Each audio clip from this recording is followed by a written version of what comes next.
15 warga RT 15 RW 6, Desa Sidareja, Kecamatan Kaligondang, Kabupaten Purbalingga tewas tenggelam di Sungai Gintung, Selasa, tanggal 6 Juli tahun 2021.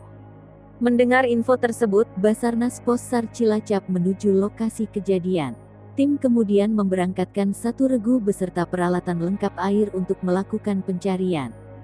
Kedalaman kedung cerucuk tersebut sekitar 7-10 meter. Setelah melakukan upaya pencarian akhirnya, korban berhasil ditemukan oleh tim SAR gabungan di hari kedua dengan kondisi meninggal dunia. Korban ditemukan dengan cara penyelaman dengan kedalaman sekitar 5-7 meter dari sungai dan masih di lokasi kejadian.